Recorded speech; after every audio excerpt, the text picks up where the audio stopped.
મિત્રો, bar council of ગુજરાતની ચૂંટણી 6 માર્ચ 2026ના રોજ આવી રહી છે.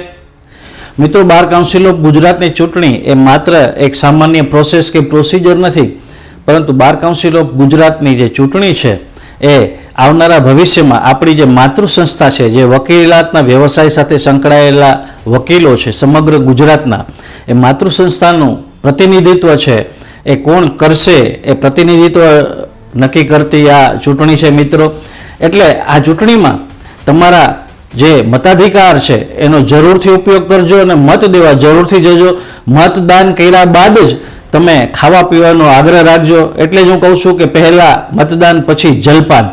પરંતુ હું છેલ્લા ઘણા વર્ષથી કાયદાની વાતોના નામથી મારી ચેનલ ચલાવી રહ્યો છું અને હજારોની સંખ્યામાં મારા ફોલોવર્સ અને સબસ્ક્રાઈબર ગુજરાતના ખૂણે ખૂણે છે, જેમાંથી ઘણા બધા લોકો એવા છે કે જે વકીલાતના વ્યવસાય સાથે સંકળાયેલા છે.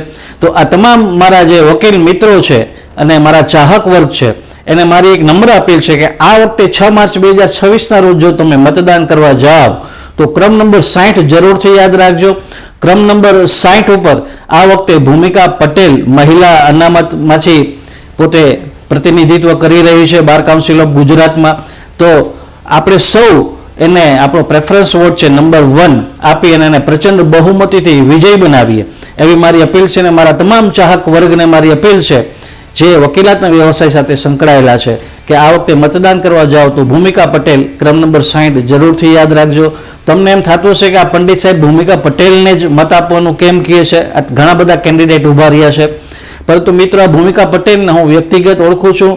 મારી નીચે એને ઘણા સમય સુધી ભૂતકાળમાં જુનિયરશિપ કરેલી છે, એટલે એની કાર્યપદ્ધતિ ને હું ખૂબ જ વાકેફ છું અને એ વકીલાતના વ્યવસાયને અને સાથે ખૂબ જ કમિટેડ વ્યક્તિ છે. અને બાર કાઉન્સિલ ઓફ ગુજરાતમાં જો આવી વ્યક્તિને આપણે પ્રતિનિધિત્વ સોંપીએ તો એ જરૂર વકીલોના હિતનું કાર્ય કરશે એવો મને સંપૂર્ણ વિશ્વાસ છે.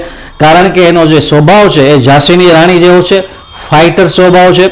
વકીલો માટે થઈને એ હંમેશા એક કદમ આગળ લઈને લડત લડતી આવી છે. કોઈ પણ વકીલને જો તકલીફ હોય તો એની બાજુમાં તાત્કાલિક એ ઊભી રહી છે.